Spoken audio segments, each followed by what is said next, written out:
Победительница конкурса Улы-Далахан-Шаймы Сабина Касымова! Корону королеве Великой Степи Сабине Касымовой вручила почетной гостья из России, обладательница титула «Мисс Мира» Ксения Безуглова.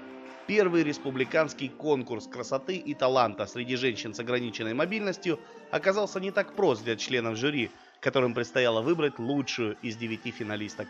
Участницы буквально выплывали на сцену в национальных костюмах и вечерних нарядах, показывали совместные дефиле, пели и демонстрировали сложные танцевальные номера.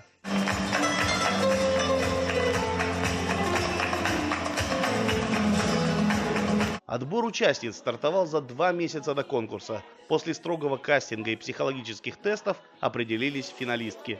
Во время подготовки с девушками занимались лучшие имиджмейкеры, стилисты и хореографы Алма-Аты.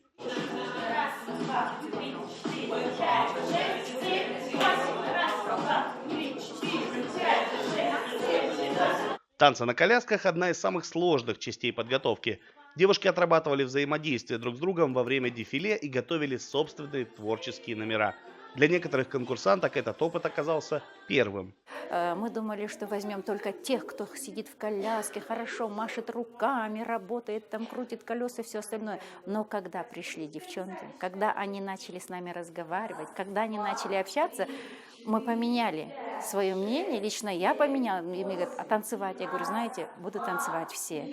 И сейчас вы посмотрите, у нас девушки абсолютно разные.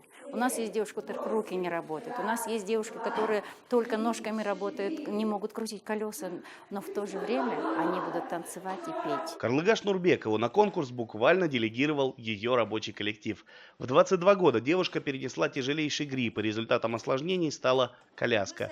Все пришлось начинать заново, но Алена, как ее называют близкие, смогла найти в себе силы и уже долгое время работает в Алматинском городском обществе инвалидов. Ее задача – подбор и обучение персональных помощников для людей с ограниченной мобильностью. Как правильно работать с инвалидом, как правильно его, допустим, пересаживать, как правильно, если, допустим, не может вообще там все, кормить, или там, как правильно ухаживать, чтобы где-то там, не ударить, не сделать больно, чтобы видеть человека, что он на самом деле помогает, а не просто так, допустим, получает деньги. Карлыгаш – поэтесса, член Союза писателей республики, поразила жюри собственными стихотворениями, изяществом и грацией и заслуженно вошла в тройку королев Великой Степи. Второе место присуждается Карлыгаш Нурбековой.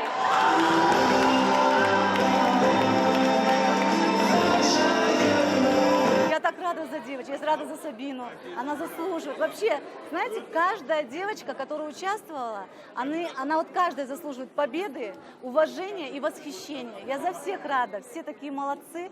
И мы в любом случае, мы все равно все победительницы, потому что мы первые.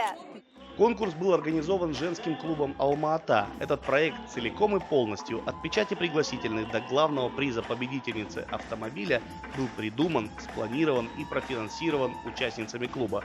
Как говорит его руководитель Бен Танат, основная задача была взрастить казахстанских королев, которые могли бы служить ярким примером. У меня их 3 теперь, получается: Карлыгаш, Мируэр и Сабина.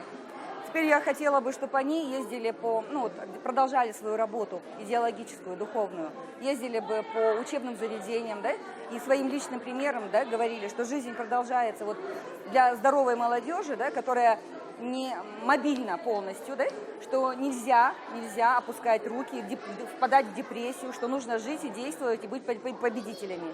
Никто из участниц финала не остался без подарков и номинаций, но главный приз, по мнению организаторов, это то, что победительница Сабина Касымова будет представлять Казахстан на международном конкурсе красоты «Мисс Цивилизация». Дмитрий Беляков, Павел Энгельгард. Настоящее время.